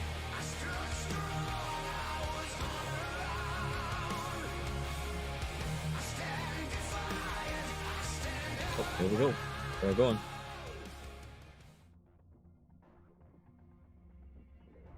Oh, all right. We have just been informed that we are back, ladies and gentlemen, between Bodkill's buddies and Yep team name. Once again, my name is K-Tad. Joining me on the desk is going to be Tame. And all right, we are just rolling right on into pick and ban, Tame. Yeah, not surprised to see an Olaf taken out here very quickly. Bodkill's buddies know they can't get the Ash. They're going to take it away here. Be interested to see if Yep does take away the Graves or more jungle picks here again. Since, last game, the Kazakhs just kind of looked disjointed, like it didn't fit. They are going to go ahead and get rid of that Vagar. That was very nasty in the early game. With some target access in the late game, that would have been a game changer. So I don't blame them on banning it out here. Orianna, Yeah. strong meta pick right now. What is it? Almost 90% contestation rate at Worlds. So seeing the Ori go, not a surprise. Yeah, I mean, I definitely think that, right, in another world, right, if that was, instead of a Kha'Zix, right, if that was something like, I don't know, what's a common tank jungler, the first one that comes to mind is Sejuani, even though I know she's not meta, right? Something that can just sit in the front line. I was thinking take the Hecarim instead of banning it yourselves. Oh, yeah, okay, or that was an really option. good. Yeah. Something that can fight front to back, right? I agree with that potentially, right? With the Ornn already as your main tank, it does give you an option. Oh, that's right. I forgot about it. Yep, is this gonna get locked? This is gonna be so lit if they lock it. Please lock it, because I feel like I want to see what he does. Nope. Oh. Instead of Yep, it just got nope. Nope. It got yeeted out the building. All right, never mind. I wanted to see what Teemo jungle looks like, but I guess not. He's not ready for it. It's actually a dude on Twitch named Manko that is a challenger one-trick Teemo jungle. And he's good. Like, he's actually good. Just wanted to point that out in case anybody doubted the Teemo jungle. Jeez. I'd like to see the Lilia here, actually, for the way that they played the sort of skirmishy in and out. Lilia is a perfect pick for how they played their game last time. The question is, how good is he on the Lilia? The Kazakhs looked mechanically great. It just didn't fit the style or the pace of the game. Yeah, I mean, 100% definitely agree with that one. That it wasn't a bad pick, right? It didn't fit what we were looking at. It didn't fit what was needed to be done in the game, and unfortunately for them, it ends up it. Well, I mean, a lot of things we can talk about. I mean, it wasn't necessarily that the Kazakhs was bad and that maybe just the Vladimir was good, but I do think it is something to think about. As once again, BKB locks in the orange. So scaling on the table. Top lane, main tank, engage. All the boxes are checked off for BKB right now. But on the other side, what will Yep counter with? They're going to counter with scaling of their own in the Gangplank. I was going to say Gangplank becomes extra nasty and creates so many zones of control, almost like Ziggs did in the last game, where Gangplank can just kind of hang out on the side there and say, nope, you can't be here, you can't be there, and my ult's going to keep you off the big objective. So I like to see it. I actually, so far, like Yep's draft more than I liked it last game, and they still managed to win. Leona's fairly safe blind. There's not a whole lot. I mean, there's some things that can give her a hard time. Like if they were to pick up like a mage support, like a Vel'Koz or Brand, or maybe a Morgana or something, but like nothing that's really gonna ruin the whole game by blinding Leona into the bot lane. Interesting to see the prio though. Bodkill probably gonna be playing that Cassio, I believe. Assumedly. Oh wait, that's LeBlanc. We do have an okay. update. That's LeBlanc. Cassiopeia is a LeBlanc. All right, Pro Draft does do these weird things from time to time. It is okay. These things do happen, but yeah. Looking at it here, yep, it feels like the side of Kowalczyk, he wants to be aggressive, right? He likes to go in. He likes to be the engage for his team. And so far, that is a very enabling pick for him, right? He can blindly just look for the goal. Okay? He becomes the go button for his team. Whereas on the other side, BKB, a little bit more curious to see what they pick out, as now they know that aggression is the name of the game coming in from Yep's bottom lane, and they might want to kind of stem that back just a little bit. Yeah, they did take out the Karma, like I had mentioned, more of a mage support. I know Brand isn't really meta right now. Vel'Koz is one of those like one trick. If you'll find these people that just are masters of trigonometry playing Vel'Koz, but he's not that common. So I do like seeing the Karma taken out here. It's one of the things that could give Leona and whatever ADC they choose to go with here a hard time, as they do take out. Oh man, ADCs are all off the board. we might have to out of here. Might have to see like an Ezreal or a Jinx. I mean, so far, or send just throwing this out there. Just throwing it out there. Well, remember that is a LeBlanc, but just throwing it out that right. World's meta right now has a lot of Jhin play, has some Ezreal play, has some what's the last one I'm thinking of? Twitch. Well, there's Ezreal. Twitch, yeah, has some Twitch play. Now I doubt we'll see the Twitch. I would be very surprised if this is a Nautilus mid. I think that we will. We doing B? We will not mention it just yet. Let's talk about the Ezreal because never mind. What? Wait, what? I'm very confused. Nobody's saying anything in chat, so Tame, I have to assume that this is what they actually meant to draft. All right, chat. What? Everyone, place your bets. Come on. We've got an amazing circus show going on for you folks. Where is the everyone going? I mean, all right, we'll give it to the Hecarim. Maybe that's jungle. We think we can say that's jungle. But everything else is on the table. Where do you put your champions? What? I mean, it's gotta Tame, be... are you okay, Tame? Yeah, that was totally Have they blown your brain too much? It's gotta be Gangplank top, Hecarim jungle, Leona's support, Azir mid, Nautilus ADC? What? Where do you... Okay, hear me out, Team. Hear me out. All right, I agree, Hecarim jungle, but I think this is a Nautilus top, Azir mid, and Gangplank Leona bottom lane. You can't do that. You just get poked out so bad. All right, okay. You can't pull that off. That's not a yep move at all. No, what are you talking about? That's the most yep thing I've seen all day. Because when you look at that, you look at it and you just go, yep, and that's it. That's all that comes to mind right now when I see this is, yep. I have no words. Okay, all right. Let's talk about the Pantheon, because that did get locked in after the madness that was Nautilus's ear. So, strong side bottom lane. They have engaged. They have roam potential, but is that the right call when you don't even know what you're laning into? I mean, it is fairly safe. Point and click stun, you really can't go wrong with it. I mean, as long as you can keep vision of a bush with a trinket ward, Pantheon is extremely lane dominant as a support. I'm kind of a sad panda because I always love playing Pantheon top. He's just not viable up there right now. Glad to see him being pulled out, at least in some capacity, though.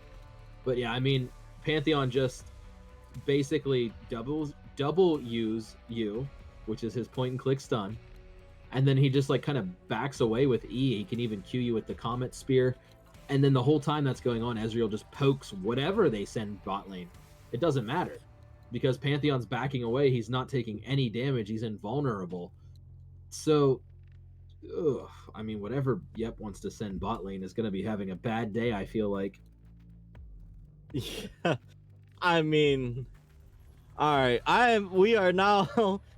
Don't worry, ladies and gentlemen of the audience. We are now very acutely keeping our eyes on what goes on, who picks what, and who does Sandlike lock in. All right, it's a Nautilus mid. I think we can confirm this. I think because Sandlike just locked it in. So unless they're gonna do weird trading, that is a Gangplank top, Hecarim jungle, Nautilus mid, and then Azir Leona bottom lane. Interesting.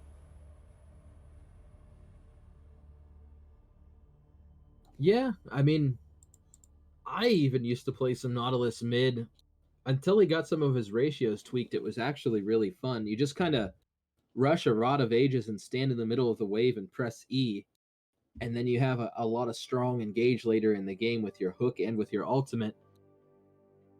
It's a fairly decent roaming pick as well if you can outshove the LeBlanc, which once you get the catalyst, you actually should be able to. But that was, I'm talking about a whole year ago.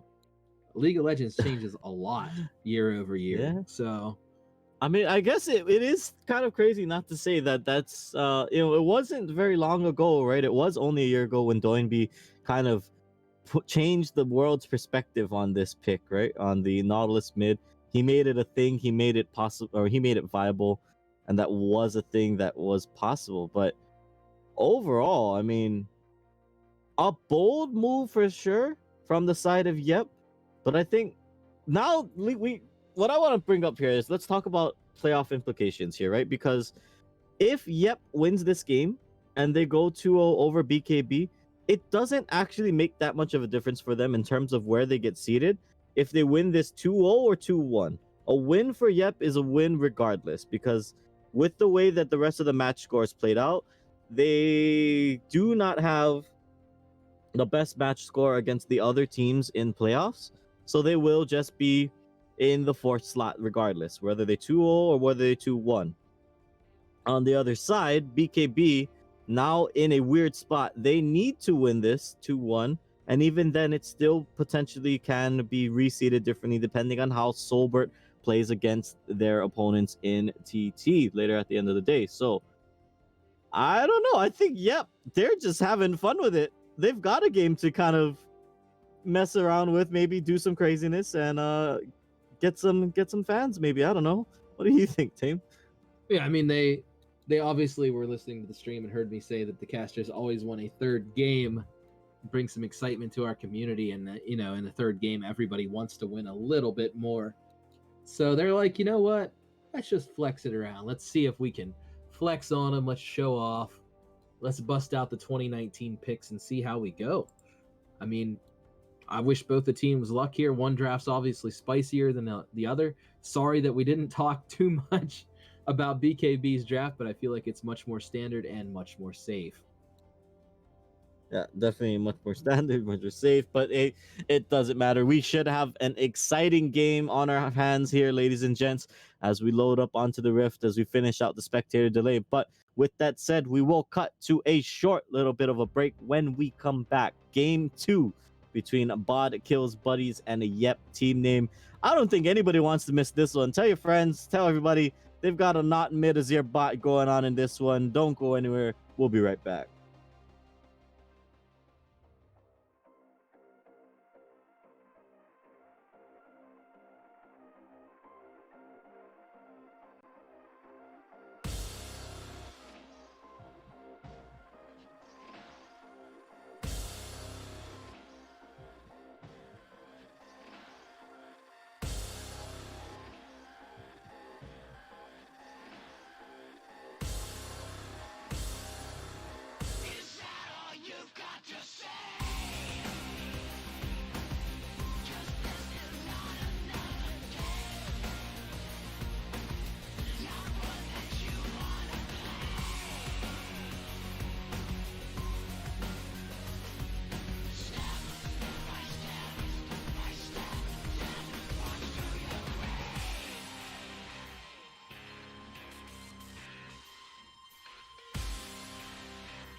All right, hello and welcome back, everybody, to Risen Premade Dominate Week number 9, game number 2 between Yep and BKB. Once again, my name is K-Tad. Joining me on the desk is Tame, and here we go. Nautilus mid, have you done all the research you could in the time allotted? Because pencils down, it's time for the exam. I mean, starting off with the corrupting pot is completely normal. Starting off with the aftershock is a little bit off for Nautilus mid. I assume he just thinks he won't be doing any harassing. From what I'm seeing here, Nautilus mid usually goes with either Comet or Airy, but I mean, there's obvious cases for aftershock as well. I mean, it feels like this is we are just going to hard engage on you time and time again. We've got 2 engaged supports. Both of them can go in. And we've got a horse that can follow up on that engage. So, I'm still not sold, but at the same time, hey, we'll see what happens. I'm very interested to see how this one plays out. I also just noticed for the first time, Tame, that Bodkill in the mid lane is rocking the "We Love Sobert" tag. He's cheering for another team in the league. So if they lose here, we have to accuse them of win trading, right? I don't know, because that's hard actually evidence right there. that gives Solbert the best, or it gives Solbert a better seeding if BKB loses. So I mean, I don't know. It's Does a that 5-head work? scenario. If you can't win, give Solbert the better seed. Yes. If you can't win, pour the salt. Yeah. All right. Well, with that said, we will keep going into this one as the other side of we've been talking about the not mid a little bit. The other side of the coin that was the craziness that had us all so confused was this Azir bottom lane getting picked up by the side of Time, and I'm also another one where okay, we can talk about Nautilus mid because we have some information on it, but we know very little about Azir bottom. Yeah, I've seen Azir bot a couple times. The main problem that I've noticed with it, if you want to call it a problem, is that he's very mana hungry if he wants to like play a sort of engagey aggressive style. It's fairly easy to farm. You know, he's got a good smooth auto attack. Oh, a little engage here. Oh, look at the damage. Okay, Sandlight guts in and just wipes Bodkill down to half health. And because he has the shield, he is not afraid at all, as he just pushes out the wave, keeping the pressure on. And honestly, this could be another time where, yep, if they win this, you can say they won it from the draft, right? They won it from just out thinking, 5-heading their opponent. I don't know, insert meme here. Like, hard draft diff. Yeah, like whatever terminology you want to use, that's what I think you would accredit this win to if these are the champions that end up carrying it.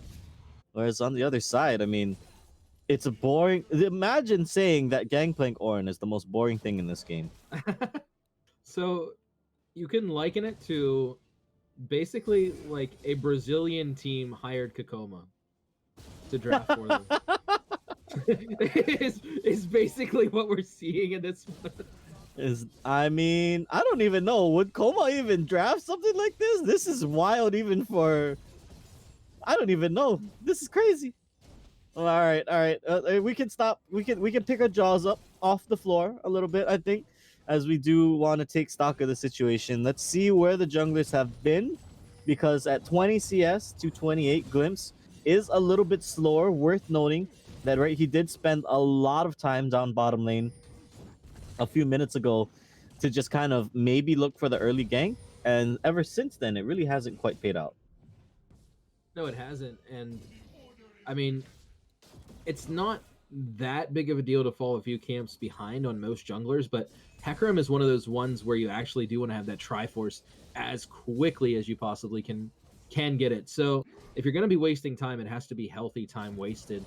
I mean, most Hecarims now don't even finish the jungle item. They just go straight from the talisman like he has straight into a Triforce lately. Or excuse me, they get their Chilling Smite, then go to Triforce. Wow. My brain. Sorry about that one. So that's the fairly common thing to do, but you're right. You don't want to be behind. Yeah, definitely. Now trying to clear out his jungle camps, but Lilia, with the way that she is able to kind of proxy multiple camps at once, right? She can clear the blue and the Grump at the same time. She can just do a bunch of AoE damage to the topside camps in the Krugs and the Raptors. It does add for something that makes her clear a little bit more efficient, a little bit more faster. And that is why we are seeing this gold lead starting to develop for the side of Jackie Chan. He is able to farm it out. He is getting those creeps to his name, and he's starting to pull ahead a little bit. Yeah, and it's interesting how like the community's evaluation of Lilia has evolved. It was at first it was like Lilia is very fragile. She can't clear. She has such a hard time. And now it's like, oh, Lilia takes 17 camps at a time. Little engage here. Oh, wow. Here comes TP around the backside. They already got the stun onto Elduan. Time looking like he wants to get out of dodge, flash over, but it's a 5-man party. PK Dar goes bowling in the bottom lane, and they find them. Okay, well, that's one way to start it off. 6 minutes in, double TP immediately to the bot. Is that just me, or was Kowalczyk a little bit out of position there? Like, just sort of like disrespecting, even if there was no TP and jungle coming. It just felt like the positioning on the Leona there was a little bit disrespectful in general. Yeah. I mean, I think, yeah, aggressively, they were pretty far forward. I don't know if you expect them to be, that deep ward to be there, but still, yeah, I do think a little bit of an aggressive positioning, considering that they didn't really have a whole lot of space to work with, right, on that one. Is now, meanwhile, Glimpse in the top side will just clear out the Krugs, so they try to trade it back with some counter jungling, but it ends up not being too much. The plates will make this hurt a little less, as the gold difference sits at around the 500 mark. Yeah, I mean, we do have the ult and TP advantage now on the Gangplank, so I'd look for them to strike back here fairly quickly. Yeah. I mean, Gangplank has such great global pressure. And, if they go for an objective or go for anything else, not only can he TP, he can ult preemptively to zone people off. He can ult preemptively to create space for his team. So they have to make advantage of their advantage here shortly. Want to see what they can make of it, because, oh, here we go. Nautilus comes down through into the mid lane, forces Bodkill to hop back. The lance will not land, and that means they do just walk that one out. But while this has all been happening, I want to bring up a point here. Because of the double TP that PKDAR gives up, look at the CS differential in the top, and a little bit less so in the mid lane, but more so in the top lane. Bombonian is just blasting away at these minions right now. Yeah, 20 CSD at 8 minutes is quite a bit. That's almost 3 full waves. And you have to ask yourself, like, is it worth it then to let him play with that strong side advantage, because the Gangplank does scale, and like I said, he doesn't even have to leave the lane to help his team, but you do want to make that impression and grab that first Drake as Bodkill. So that's part of the things that like makes League of Legends a beautiful game. It's not just strategy, it's decision making, and they're making the decision right now to miss the hook. Whoa, Sandlike whiffs it onto the LeBlanc. Yeah, here comes True Shot Barrage. They won't get him. They will get the Drowsy. He's a very, very tanky astronaut, though. As here comes time, they're going to look for the shovel. They get it onto the Pantheon. He gets deleted. And they find a kill. They don't even get a trade. Nice job coming out from Yep. Man, you're going to be able to find that one on Ornhub later on. He got absolutely dumpstered in the bot lane. Was like shuffled and taken over by an angry horse. And oh, why are you staying in lane? What are you doing, bro? All right, ladies and gentlemen in the chat, I am looking for a new co-caster. If you would like to apply, please submit your requests to the chat. As we do see it here, Elduan trying to get the kill on Kowalczyk, but they don't get him out. He does not get his revenge. He does not want to end up on the website, so it looks like he's going to just get out for now. All right. For 1-2 on the board, but it's a 500 gold lead in favor of Yep. But considering that the item power spike should be hitting pretty soon for the side of BKB, this might not be too bad of a situation. No, I don't think anything beyond this game is pretty much a neutral scenario right now. And the deaths are mostly on the supports right now, and Hecarim is starting to fall a little even further behind towards his Triforce, though, and we just saw there that he lost the double camp, and he's gonna run away from. No, okay. He has the heal. Yeah, it looked like he had to run away from blue. I think that just came back up. Wow, that was close. The Spirit of Dread just came back up. It's as if he knows the observer camera is on him right now there with the happy bee emote. But he was sweating. His hoofs were getting a little hot there. You know it. Peak efficiency is what you call that, right? Yeah, we can call it that. Yeah, absolutely. As we do see it, though, it's another thing that's worth noting, right? That normally Hecarim, once he gets his Triforce, he's pretty quick with the clear, right? Because he can just whirl around, spin that Q, and get the clear as fast as possible. But on the other side, oh no, Sandlike in a bit of trouble. There's the Drowsy. Solar Flare lands are on the backside, though. Leona comes in from the side looking for the root. They're going to get some damage out. Sandlike trying to get out of dodge now, but here comes the Onslaught of Shadows, getting some damage out onto Jackie Chan. They flash forward, get the stun, get the root, and now they're trying to turn it back around onto Bodkill. They don't have the damage just yet, but the lance goes back over. Bodkill gets stunned up. And now they're trying to turn it on to Kowalczyk. Can't quite get any more damage over. And with Romy now droning up and roaming through, that does effectively halt the play, but it's a 1-for-1 at the end of the day. Man, what a bloody and extended 1-for-1. These teams are so evenly matched, and you can feel that they both won it so much as we see PK come down here. 2 Drakes to none would feel really good for them. Gold advantages don't mean as much when you have these great objective advantages that it looks like they are going to be able to easily secure here. So we just have Azir just chilling out in the bot lane down there on time, just farming it up, having a good time, getting ready for his next shuffle. Again, top lane, massive CS difference. We're definitely playing a macro versus lane game here, and it's going to be interesting to see as we get into this mid game which style of gameplay prevails. Yeah, which style is going to be the difference there to see which one actually pulls out ahead as time goes on. Dragon stacking is in favor of BKB, so that is something to keep in mind, right?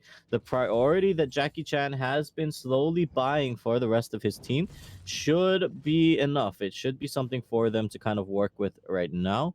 But on the other side, the rest of Yep, they are looking pretty scary, pretty beefy. And once we get the first team fight with the Azir and the rest of this engage, that's what I'm looking for, right? Because that should be an absolutely wild fight with so much engage that they have on the side of Yep. Yeah, I mean, there is a lot of pressure I feel on the Azir to actually shuffle correctly or to find people. But he does have the tools built. Oh, the BM in the top lane. That is not how you play top lane. You have to respect your top laner, let them back.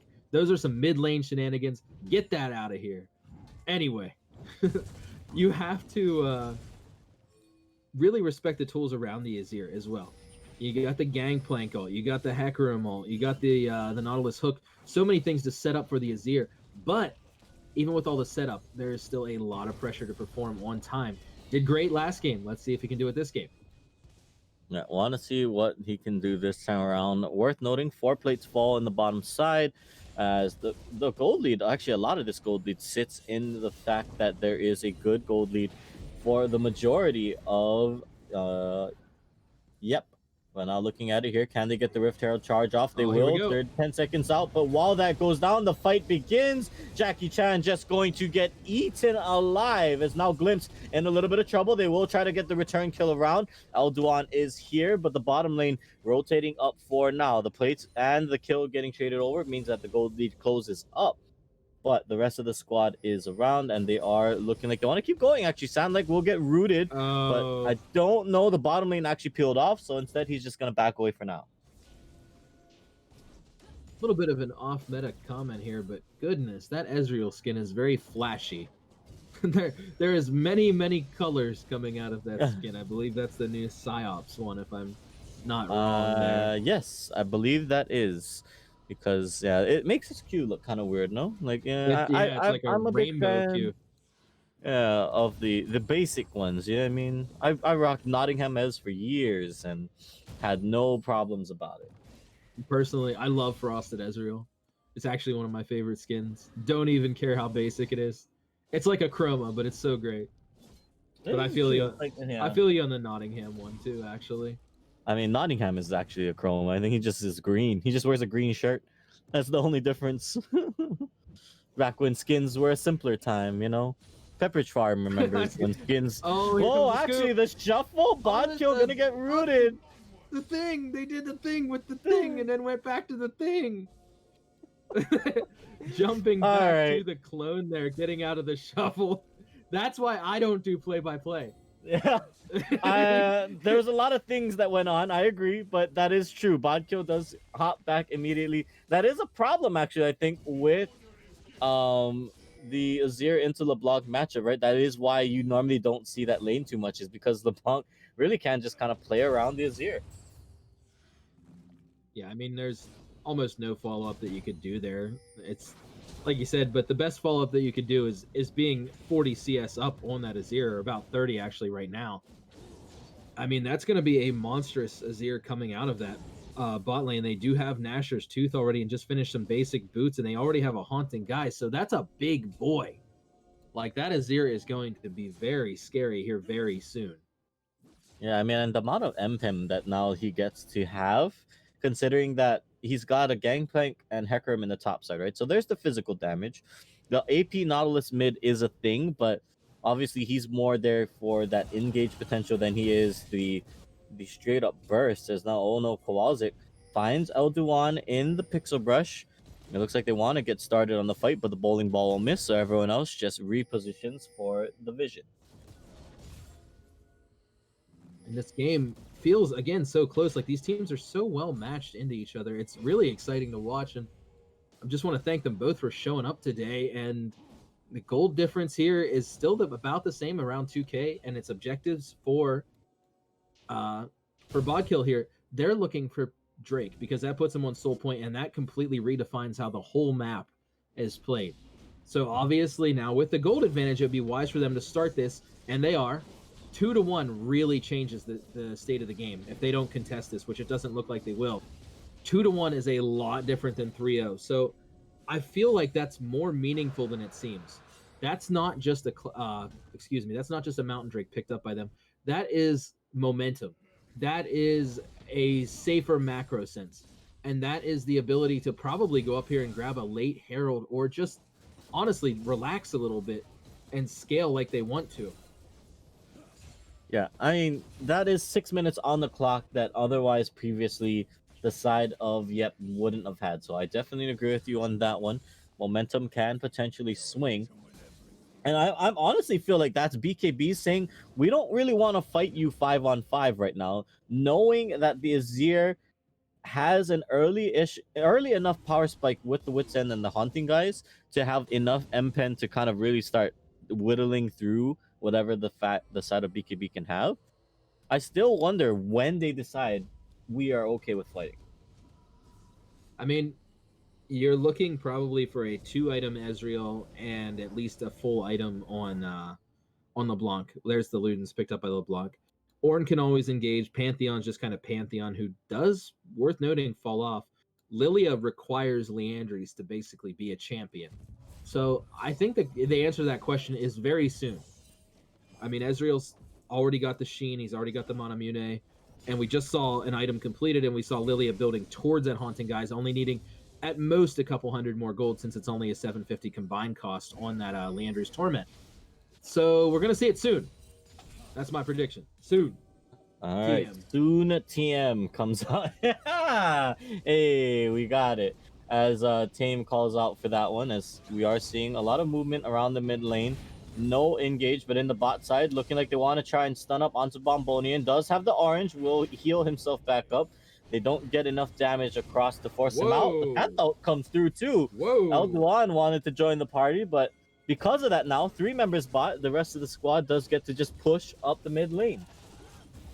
We got a Bodkill party in the bot lane with some questionable ults being brought out in the year of our Lord 2020 here today, as Pantheon does run back to mid lane after ulting bot lane, feeling the deep shame that only a chiseled Greek-ish man could feel. Isn't he supposed to be like he is Spartan? Like, I mean, isn't that the He's a the Argonian. Is Bombonian there? Okay, I thought he just like chilled out and left the game. Yeah, he's yeah, somebody in the chat give us a history lesson. I believe Spartans are Greek, right? They're not Roman. They're Greek. yeah, they're part of, yeah, they're the gray. Yeah, you're right. Yeah, I take that back. You are correct. But I mean, In the grand scheme of Argonian. things, they are Greek. Yes. All right, fair enough. All right, this has been once again history lessons with Tane. Thank you for joining us, class. As we move into the 20-minute mark, gold lead still sits only at about 2,000, so not that bad. But overall, I do think that if you are on the side of Yep, you are potentially pretty happy with just letting this one scale out, because it feels like they've got a lot of tools and they've got a lot of scaling. Yeah, and I think the fact that never mind. I think the fact that Bodkill is actively avoiding a 5v5 says volumes about how this game is going right now. That they're sort of hoping something. And I mean, even looking at the top lane here, we got a 35 CS lead for the Gangplank. We got an almost 40 CS lead for the Azir. I mean, these are not numbers that you're expecting to see out of these matchups. The only real bright spot I would say, I guess, is the Lilia has some farm up on the Hecarim, but the Hecarim's 3-1. I mean, carrying the most of your kill gold in this game and having that Triforce. There's double Triforce on them right now. So they have to be feeling really good. I mean, to that point, Hecarim's the only one with kills on the side of Yep. As I do agree with you there. Interesting to see as now Dragon spawning in 45 seconds. So it looks like they are just trying to establish vision control from the side of Yep. But with some of the scries, some of the trinkets, and some of the smaller wards, it doesn't look like they're going to be able to get too much denial of information. And instead, Yep just gets to kind of casually walk around. And if this goes 2-2 as Bodkill, I can't see them letting this go 2-2. I think I would actually almost lose like a 3-for-1 to not let this go 2-2. It's just such a disparaging game state if you let them even it up after having that be your only advantage. Here we go. Those are some great hits onto the Hecarim there, but Solar Flare will land onto Leona. Shuffle pushes him back around. Bodkill trying to get back in, but the depth charge will finish out onto the block. Now here comes Bombonian. He's got some barrels. He's got some hits. He's got some crits as they're trying to get the damage across. Kowazik will fall. They're all blinking red. It's a 1 for 3 right now, like you're talking about. But Time has some health, and Bombonian is still healthy. If they choose to go for this, it could be dangerous. Remember, there is no Shurima Shuffle available. The divide not up just yet, but if they can get a barrel or two in, this could be trouble. They're all tanking up the Dragon right now, looking for the shots. Bombonian not going to find it. Duan actually getting hit up, and that's going to be Time getting one. He has the shield from the pull. That's 600 damage. That's the shutdown. Will he get the barrel? He gets the steal. Bombonian hits it with a Q and picks up the kill. It doesn't even matter if he goes down here. He knows it's fight or flight, and he cannot run. Barrel chain goes out. He's going to try to flash. It doesn't matter. Shut down onto Bodkill, but disaster for BKB.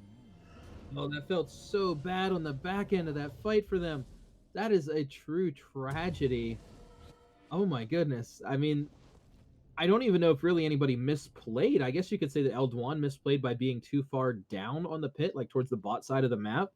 But even then, it was just really, really good play out of Bombonian and Time to sort of like pincher attack them there. And there's not a whole lot of answers for that. You have to pick up that Drake. They are where they need to be, but they didn't. So now we're seeing 2-2. Unlikely to even see a soul in this game unless it goes really, really late now. So all of that advantage that BKB built up in the early game is basically gone in terms of a macro sense. Gold-wise, we're dead even. Oh, here we go. They're going to go right on to Time right now on this year. Follow Forge God does go out. Glimpse just kind of trying to roll it back. They look for the knockup, but the dive is a little strong. They're tanking up a lot of damage. PK Dar wants to go for that one. The Drowsy onto the Leona is there. Bombonian will get a barrel chain off. But with a 1-for-0 and the turret going down, BKB gets what they wanted, and now they can move around from this one. Less than 100 gold separates the teams right now. That's definitely worth noting. And I mean, remember how I said soon TM? Oh God, is he dead? Is he dead? Is he dead? Glimpse is not dead, but Sandlike is here. They might look to try and hold this. There goes the depth charge out onto the Ezreal. They actually land the root onto Bodkill. That is massive, as now the LeBlanc is gone. Bombonian trying to turn it around and chase them out, but it looks like for now they won't keep doing it. Turret has been summoned by Time to buy themselves a little bit more space back into the mid lane, but still, nice flank and nice hold coming out from Sandlike. Yeah, absolutely. That was a clutch Nautilus hook there. They really needed that to keep this game, you know, from momentum shifting. Right now, I still feel, even as a caster, like this is dead even. Like, even if I erased all of my biases and everything, I feel like this game is just on a razor's edge. And, you know, like I had said, how they soon TM that they were ready to fight. It really is true. Like, as soon as Ezreal got that Triforce, which then got upgraded into the Trinity Fusion, they were ready to go. And I mean, once Lilia had that Leandries, again, they were ready to go. LeBlanc is now 2 items. They're feeling their spikes, and this is the best time of the game for them to fight. Yeah. I mean, looking at it, especially when you have the Pantheon LeBlanc, this is, I agree, the best time for you to theoretically look for engagements, because in the next 20 or 15 to 20 minutes, you will start to fall off. You will not be as useful as you otherwise would have been at this point in the game. On the other side, though, I do think we are on a bit of a clock, right? Yep. Has the scaling on their side too. They've got an Azir Gangplank, two of the best scaling champions in the game. And I gotta say, that is a scary proposition because it's a Nautilus mid and a Leona. Like, how are you gonna get through these guys? They are just so dang great at putting down the CC. Yeah, I mean, they can, even if you try to get through the Nautilus, he just hits E and you can hardly walk. Then he autos you once and you literally can't walk. Then he point and click depth charges you with his R. And again, you literally cannot walk. There's just nothing you can really do about that. Nautilus literally hands you the crutches, puts you in the chair, and says, "Sit down, son. You ain't going nowhere." As we do see it, though, Baron Vision, the Baron dance may begin as Vision control is being contested up in this top side. But with that next dragon spawning in about 50 seconds, I get the feeling, team, that we're going to see everybody back now and get ready for the next big fight. Yeah, and I don't think that Yep would even want to Baron dance. It's extremely and excessively difficult to Baron dance against a Lilia and an Ezreal. I mean, you're just going to get poked out no matter where you're standing. You're going to end up being poked out back into the blue side jungle just to get near the pit against those two, especially Lilia. If she can keep it rolling down, now that she has Leandries, those hurt. I mean, that's so core to her character that she feels like a different character once you have that item. Yeah, definitely so. As now we're looking around, vision control being contested, started up by the side of Yep. They are moving everybody forward, but now they are just trying to shove out the waves. Mid lane trying to get that pushing in because top is already pushing onto them. Sandlight takes a little bit of damage, but overall, they're actually just sending this wave full, sending it up because they don't even have their Hecarim. They might look for the engage here. If the bowling ball lands, there's the slow. They're actually going to try to turn this around. They've got two on the flank, but Elduan is taking so much damage. Call the Forge God goes out, Leona goes through, but time actually pops the stopwatch. They're trying to shuffle them back around, but can't quite get enough soldiers across. They find the kill onto the Pantheon first. Jackie Chan on the right side taking very, very low, but Bombonian walks into melee range against the Ezreal, picks them off, finds the kill. They will get the Azir at the end of it all, but now Bombonian trying to do his best to stall them back and hold them back. Glimpse now, a very fast horse, trying to go right back in, gets a flash out of him, but Sandlight has returned to the fight as well. Good barrel chain, gets some kills over, and they try to push him back. They instead walk everyone back around, but now this is a third Mountain Dragon for the side of Yep. And they're such a tanky team, too. You know, Hecarim isn't inherently tanky, but his Spirit of Dread, his W, heals all the damage. Well, not all. A significant amount of the damage that's taken and done in it. So, I mean, he appreciates the resistances a lot. Obviously, Nautilus is a tank. Leona is a tank. And Azir, I mean, hey, you stay alive. I'll take an extra hit or two. So these Drakes are excessively valuable, as now they are up to every member on the team has an extra 18% armor and magic resistance. As my voice begins to leave me, I am sorry.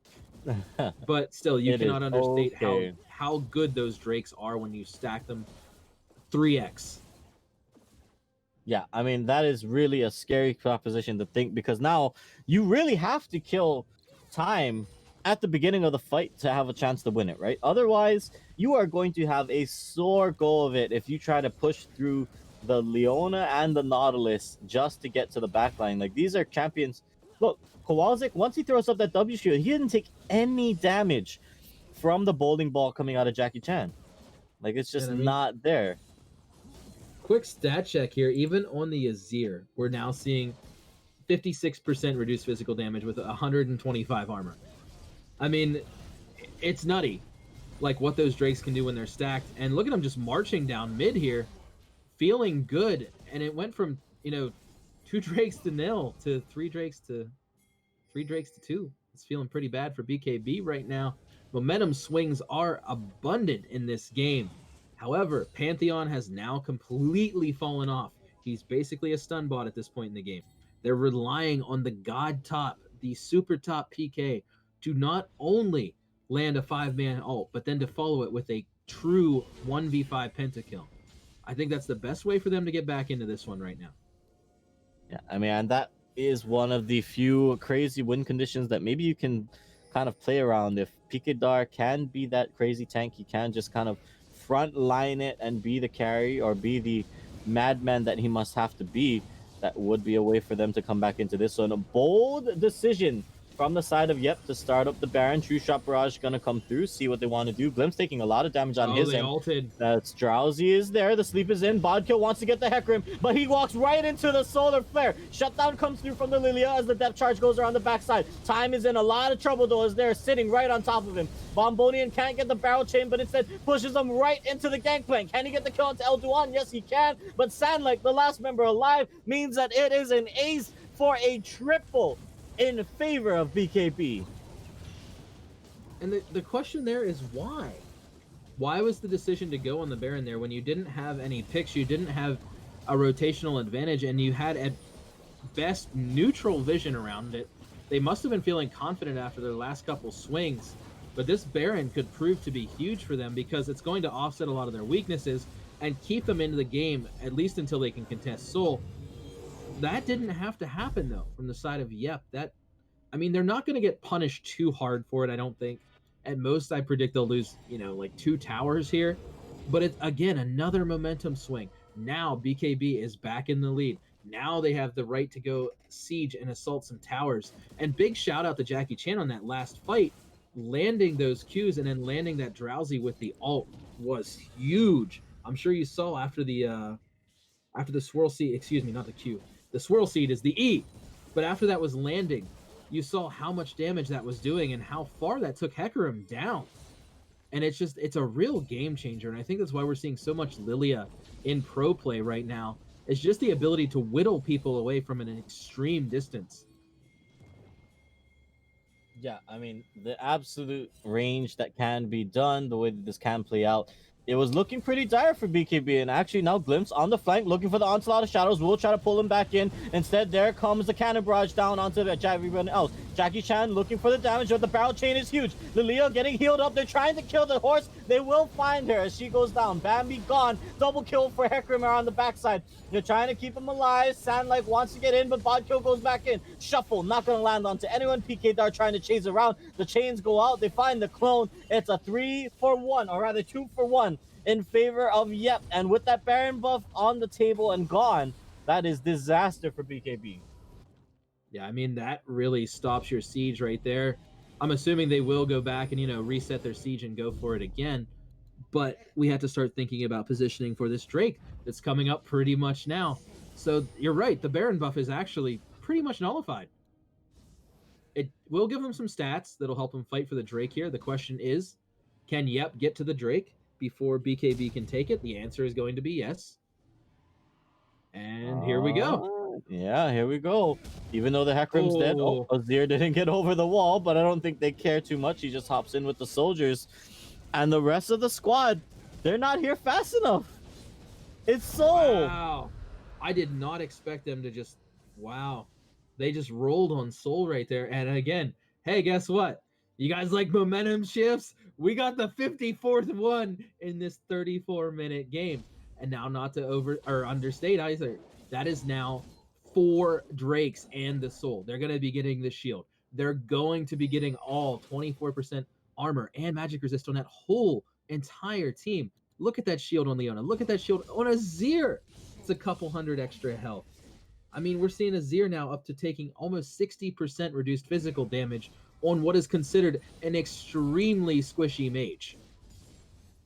Yeah, I mean, that's just going to make everyone so much harder to kill. Granted, though, look at how much damage the True Shot Barrage does from the Ezreal there. It is something that can hurt, but I do agree with you there, Tame, is that this is a bit of a rough spot for the side of BKB. That Mountain Soul going over, they had the advantage. They did have the pressure on the map, but they just were not willing to fight 5v5 earlier on. Yeah, you can say they waited for their power spike and it paid dividends for them as time went on. But still, the fact that it went over now makes this game significantly more difficult for them, even though it is a gold lead slightly in favor of BKB. Now, other things I want to take a look at is that the Ornn items have been completed for almost all the members that want them on the side of BKB. They've got the Rabadon upgrade, they've got the Trinity Force upgrade, they've got the Zhonya's upgrade for the Lilia. So they are relatively strong, they are relatively in their power spike ranges, but still, can they burn through the tanks is my question. I mean, Ezreal definitely can. That is a 4-item Ezreal with a Blade of the Ruined King. You know, Death's Dance isn't as effective for range as it once was. Still a great item. We're looking at an Ezreal now that also takes 53% reduced physical damage, so he's nothing to scoff at either with that Death's Dance. So that's definitely a win con for them. 7-2 is Romy on that Ezreal, the massive threat. So if you are, you have to be looking to that Ezreal to start a fight. That has to be your advantage. Lilia is deceptively tanky. You know, Pantheon can go invulnerable. Obviously, you don't want to engage on Ornn. And LeBlanc is extremely slippy on Bodkill there. So you have to be looking Ezreal almost every time. However, we just keep doing the side laning here. You're going to see Gangplank build more and more of an advantage there, as he now even has a QSS on top of 3 items. That Gangplank is a force of nature at this point. No removed item pun intended. He is absolutely disgusting. His barrel chains are hitting the minions for almost... No, they're over 1,000 damage right now. 1027. Insane and disgusting. It does a lot of damage. You know, he's a late game scaling GP, and once he finishes what I will assume to be, it's not an, my God, look at this. They still want to go get him. Bodkill has it coming around, but the TP is there, looking for the depth charge. Has to just get him into vision. Bodkill trying to play around with fire out of vision, but Sandlike wants to keep this going, looking for the slow. They actually managed to escort my God, right in the middle. Right in the middle, that upgraded ultimate from the Gangplank just dropping Bodkill in like one tick. That is massive. That's so much of your damage here. Bodkill can't aim, but the re-engage comes through. Elduan wants to go on to the Hecarim there, but Onslaught Shadows goes through. They're trying to pull back, but the Drowsy is there. The Hecarim will go to sleep. They sing him a lullaby, and they send them to the grave right now, as it's 4-on-4 action in the mid lane. LeBlanc is gone. True Shot Barrage is going to go through, but Sandlike hops through the Death Charge. They're trying to look for other Pantheon. They will get him. Barrel Chain won't find anything else, but this could mean Baron in about 30 seconds if they choose to stick it around. They're going to keep shoving the wave out, but they get it and they pull back for now. Yeah, you have to be still so careful pushing into that Ezreal, especially with an Ornn just standing by, ready to call in the Ornn horn, ready to just sit there and jump on your team. The Ornn Ezreal is one of the combos that's sort of capable of not like a 1v9, but maybe like a 2v8 if they play it right. And then again, right there, you see Jackie Chan just keep throwing all those swirl seeds down the lane. Those are disgusting. Those are obscenely powerful at this point in the game, as we are seeing the Lilia now have, oh my goodness, 3 items but went tank. Okay. Someone in the chat actually pointed it out too. She went Deadman's. Yeah. So she's opting for the survivability, and I guess assuming that we're just going to let Ezreal carry. However, the Liandry still does make that do. You know, the passive damage and the amplified burn. So still going to be quite a threat even with that Deadman's. I mean, yeah, it is something that does have stats. It does give her a little bit more survivability in these team fights. So want to see, can he be effective? Can he go in and stay in would be the question right now.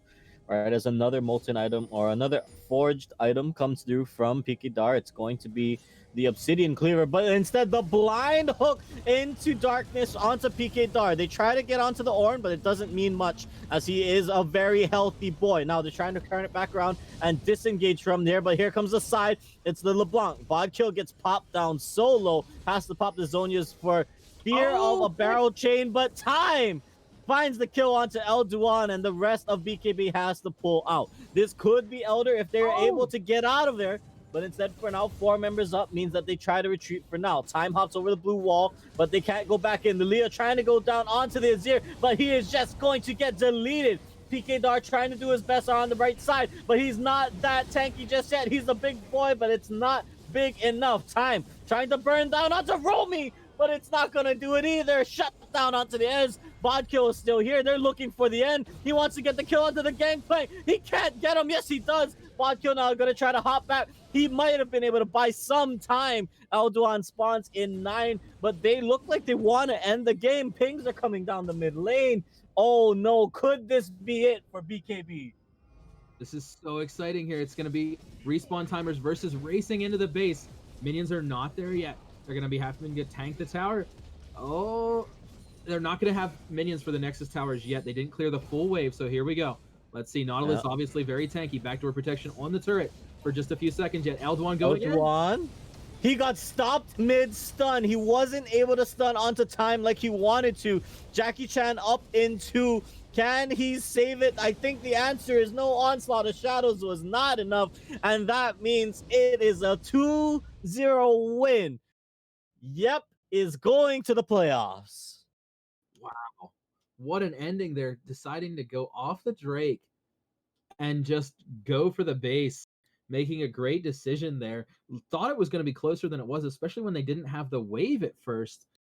Wow, congratulations to Yep for qualifying for playoffs there, and well fought there for BKB as well.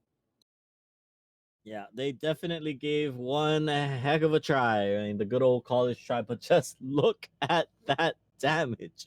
Bombonian, I mean, it's no surprise.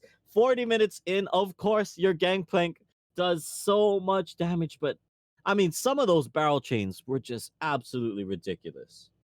Not only ridiculous, but so useful as well. I'd like to call out the one as they were down in the mid lane towards that fight when Bodkill had Baron. I believe it was Lilia used Azonia's, and he set up a barrel chain right under her and popped it the second it ended. And that really felt like, to me, where they got to control back. The last couple minutes of the game, I feel like that was the Azir show. When he got that pick on Elduan, the Pantheon going down really just opened up the game for them and allowed them to end. He ends up 10-4-7, sort of like the unsung hero of that game. I felt his mid game was very middling, and then towards the end there, he was just destroying BKB. Yeah, I mean, absolutely. We talked about it, the scaling, the clock. I mean, yes, you have an Ornn on the side of BKB, but you have an Ornn comboed with a LeBlanc and a Pantheon. These are not champions that scale beautifully well. Like, LeBlanc can look for assassinations, sure, but we see it in the stats. We see it in the levels. Elduan was not able to do much because when he was powerful, they were not willing to take fights 5-on-5 against the side of Yep. Yeah, I think for Bodkills, if I had any advice here, I'd go back to the kind of the drafting board or the drawing board for drafting, excuse me. I think that a lot of their mistakes were made in the draft, and I think that if they shore them up, they still have a great chance of being a great team going forward. Just some questionable stuff here, but I think both these teams were very evenly matched. I had a great time casting this. It was extremely fun to watch these teams struggle against each other on the Rift, and I think both of the teams put up a great and valiant effort today, man. Yeah, definitely so. It was a fun one for sure, but that will close us out for the last regular season broadcast here at Risen Esports Premade Dominate. Stay tuned, guys, because this league is not done. It's playoffs time now. And off of this, I do have confirmation because the score sheet has been updated. So, with We Love Sobert taking the win over Treads 2-0, this does now mean that the final four standings for at least group A, the top half of the group, will look like it is going to be TLI, the Lovable Idiots, DTC, We Love Sobert, and now Yep team name qualifying in the 4th position from this top half of the bracket. On the other side, Excalibur External, Arctic Ops, Glacial Esports, and I believe it should be Simplicity, although we are waiting for confirmation on score results from that. But what a series, what a regular season it's been. Wouldn't you say, team? Absolutely. It's, as always, it's been a joy to be here. I've been casting here at Risen for 2.5, pushing 3 years here before too long. Always had fun, always loved being here. So to all the viewers today, I wanted to extend a heartfelt thank you for sticking with us and watching, and I hope you guys join us for the playoffs as well.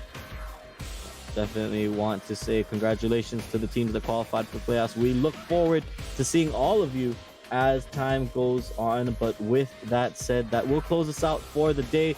Stay tuned, because later on tonight, Risen Champs League broadcast is in a full swing. You guys do not want to miss it. Some of the best, the uncapped, the top of the ladder, duke it out, really, for another season of greatness. But for those of us here on the Premade broadcast, Premade Dominate broadcast, that will be it for tonight. So we want to say thank you all very much for watching, and have a good night. GG, guys. We'll see you in playoffs.